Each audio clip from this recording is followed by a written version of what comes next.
بیچاری کئی روز سے دم توڑ رہی ہے، ڈر ہے خبر بد نہ میرے منہ سے نکل جائے، تقدیر تو مبرم نظر آتی ہے ولیکن پیران کلیسا کی دعا ہے کہ یہ ٹل جائے۔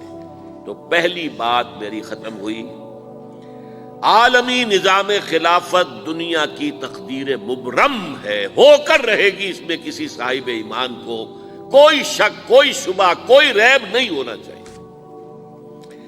البتہ اس کا اب دوسرا پہلو کیا ہے، اس کا آغاز کہاں سے ہوگا؟ پہلی بات تو یہ، ہمارے بعض لوگوں کے ذہنوں میں، سادہ دل لوگ وہ سمجھتے ہیں کہ پوری دنیا میں ایک ہی دفعہ آ جانی چاہیے، یہ کوئی علاقائی خلافت تو نہیں ہو سکتی، خلافت تو عالمی ہوتی ہے۔ ان سے میں کہتا ہوں، عالمی خلافت کب تھی جناب؟ یہ تو نہ خلافت راشدہ میں عالمی تھی، کیا ہندوستان شامل تھا اس میں؟ کیا چین شامل تھا؟ کیا یورپ شامل تھا؟ اور پھر جو خلافت کے نام سے جو ملوکیت چلی ہے، وہ بھی صرف آپ دور بنو امیہ میں کہہ سکتے ہیں کہ وہ پورا عالم اسلام کم سے کم اس کے تحت تھا۔ بعد میں خلافت عباس، بنو عباس میں اور فاطمیین کی خلافت میں اور آل عثمان جو ہیں آٹومان ٹرکس کی خلافت میں ٹکڑے تھے، اس سے بکھرے تھے، کوئی مانتا تھا، کوئی نہیں مانتا تھا۔ اور سب سے بڑی بات یہ، اگر ایک دم پوری دنیا پر خلافت قائم ہو سکتی تو حضور کے دست مبارک سے ہوتی، لیکن نہیں ہوئی۔ نتیجہ کیا نکلا؟ ایک ملک میں حضور نے قائم کر دی، جزیرہ نما عرب، یہاں خلافت قائم ہو گئی، حضور خلیفہ ہے۔ اس کے بعد آپ کے خلفائے راشدین نے پھر اس کو وسعت دی، شرقاً غرباً شمالاً، 3 کالمز نکلے ہیں فوجوں کے، صحابہ کرام کے، 3 کالمز، ایک ایسٹ ورڈ، ایک ویسٹ ورڈ، ایک نارتھ ورڈ۔ ایک عراق کو فتح کرتے ہوئے ایران میں پہنچ گیا، خراسان تک چلا گیا، ایک شام کو فتح کرتے ہوئے اور پھر سینائی پیننسولا سے ہو کر افریقہ میں داخل ہوا اور اٹلانٹک تک پہنچ گیا، تیسرا سیدھا شمال میں گیا، لیکن یہ زیادہ دور نہیں جا سکتا تھا، کوکیشین ماؤنٹینز آ گئے، کوہ قاف، اس زمانے میں تو یہ یوں سمجھیے کہ امپیسیبل تھا نا، کوہ قاف، لہذا وہاں آ کر رک گیا بابا۔ اب بھی یہ ہوگا، کسی ایک جگہ سے شروع ہوگا پھر پھیلے گا، اس کے سوا کوئی چارہ کار ہے ہی نہیں۔ اگر ہر جگہ پوری دنیا میں ایک ہی وقت میں ہو سکتا تو حضور کے دست مبارک سے ہوتا صلی اللہ علیہ وسلم۔ اب وہ نقطہ کون سا ہوگا، نقطہ آغاز کون سا ہوگا؟ اس میں پہلی بات تو میں نے کہا، جو شک کرے گا اس کا پھر ایمان مشکوک ہے، ہوگا، لازماً ہوگا، گلوبل ہوگا، پوری دنیا میں ہوگا۔ کہاں سے شروع ہوگا اس میں آپ اختلاف کر سکتے ہیں، لیکن مجھے تو 2 حدیثیں تو ملی ہیں جن سے یہ اندازہ ہوتا ہے کہ یہ اس مشرقی خطے سے ہوگا، عرب کے مشرق کی جانب کسی ملک سے ہوگا، کسی خطے سے ہوگا۔ وہ حدیثیں بھی اب آپ پڑھ لیجیے پہلے، پھر میں کہہ رہا ہوں یہ خزانہ ہے جو ہم نے آپ کی خدمت میں پیش کیا ہے، کاش کہ آپ اس کی قدر کر سکیں، یہ حدیثیں آپ کو ازبر ہو جائیں، یاد ہو جائیں، لوح قلب پر نقش ہو جائیں۔ ہندوستان اور خراسان یعنی موجودہ افغانستان کا ذکر،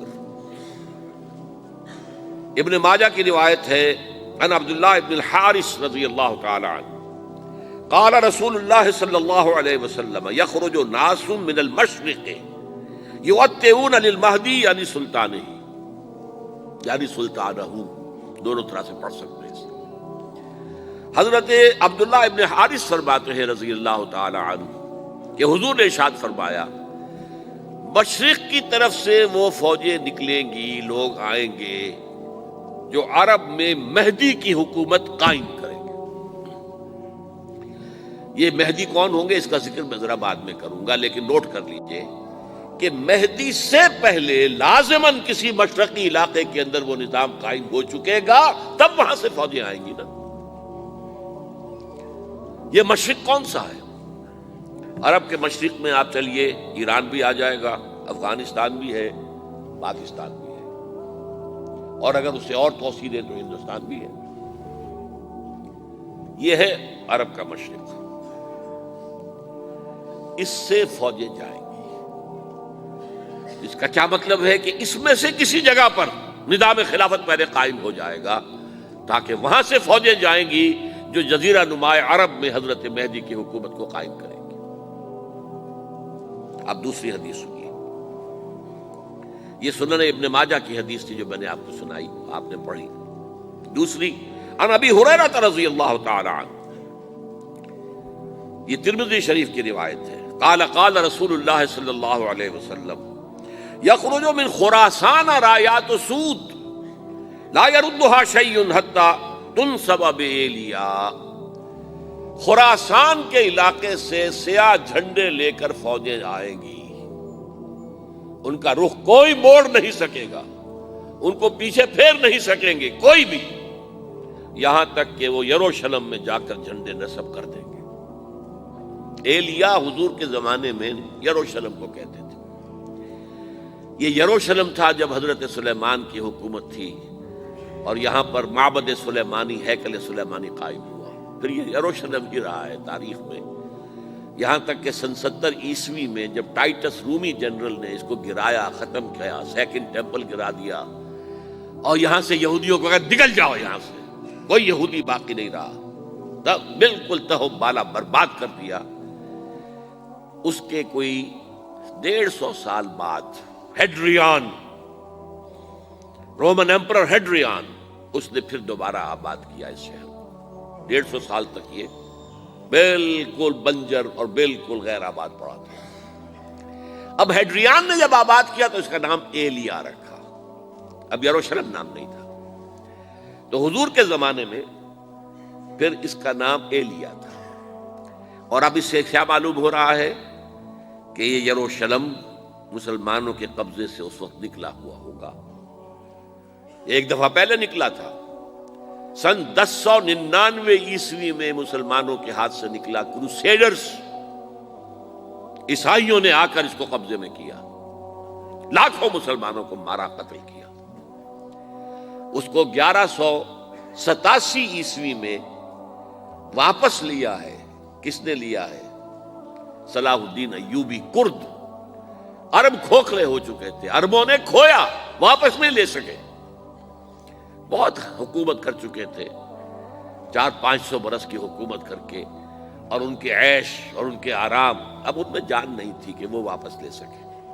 واپس لینے والا گرم کرد خون تھا، صلاح الدین ایوبی۔ تو گویا کہ اب آپ سمجھئے کہ 88 برس تک عیسائیوں کا قبضہ رہا یروشلم پر۔ اب 1967 میں یہودیوں نے قبضہ کیا ہے، اور اب 38 برس تو ہو گئے، 88 نہیں تو 38 برس تو ہو گئے ہیں، لیکن وہ دور آئے گا کہ اب پھر لیں گے۔ لینے والے عرب بھی نہیں ہوں گے، خراسان کے علاقے سے فوجیں آئیں گی۔ یہ خراسان کیا تھا؟ ایلیا تو میں نے آپ کو بتا دیا، یروشلم کا نام ہے۔ خراسان اس زمانے میں ایک بہت بڑے ملک کو کہتے تھے، کچھ حصہ پاکستان کا بھی اس میں شامل ہے، کچھ حصہ ایران کا بھی ہے۔ ایران کے اس حصے کو اب بھی خراسان کہتے ہیں، وہ ایک صوبہ ہے۔ خراسان ایک صوبہ ہے ایران کا، چھوٹا سا۔